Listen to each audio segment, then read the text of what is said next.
Spring making process. Steel के spring बनाने के लिए सबसे पहले स्टील के एक प्लेन वायर को लिया जाता है। फिर इस वायर को एक स्पेशल टूल की मदद से पकड़ के लेथ मशीन पर लाया जाता है। जैसे ही इस टूल को रोटेट होते हुए लेथ मशीन पर लाया जाता है तो ये वायर इसके ऊपर लगे प्लेटफॉर्म पर स्प्रिंग की शेप में लपेटना शुरू हो जाता है। इसके बाद इस स्प्रिंग को एक और कटर की मदद से काट लिया जाता है और फिर से इस वायर को इस लाइट मशीन पर लपेटकर स्प्रिंग बना दी जाती है। फिर इन सभी स्प्रिंग को फिनिशिंग देकर इन्हें बाइक्स के शोकर बनाने में इस्तेमाल किया जाता है। और बड़ी बड़ी इंडस्ट्रीज में इस्तेमाल होने वाली बड़ी मशीनों के लिए स्प्रिंग बनाने के लिए मोटी मोटी स्टील बार को फर्नेस में लाल होने तक गर्म किया जाता है।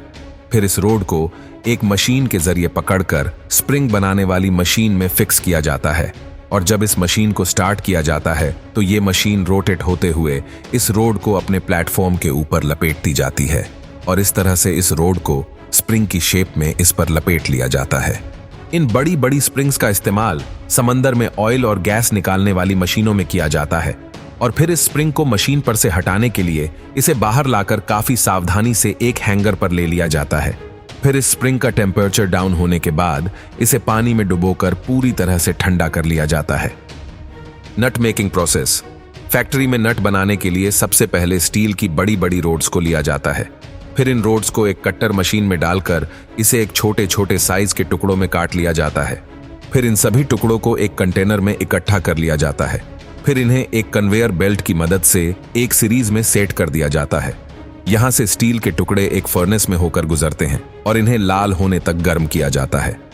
फिर इन लाल हुए स्टील के टुकड़ों को एक हाइड्रोलिक प्रेस मशीन के नीचे रखा जाता है। यहाँ इन्हें एक हाइड्रोलिक मशीन से प्रेस करके पहले तो इनको छपटा किया जाता है और फिर दूसरी हाइड्रोलिक मशीन से प्रेस करके इनको हेक्सागोनल शेप दे दिया जाता है।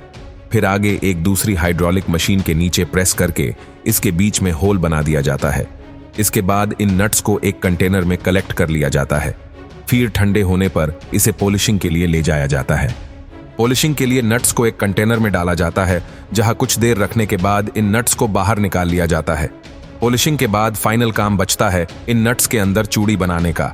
इसके लिए इन सभी नट्स को एक एक करके चूड़ी बनाने वाली डाई के नीचे रखा जाता है जहां इस मशीन में लगी नट में रोटेट करते हुए इन्हें अंदर से काटते हुए इसमें चूड़ियां बनाती जाती हैं। इसके बाद यह नट पूरी तरह से बनकर तैयार हो जाते हैं।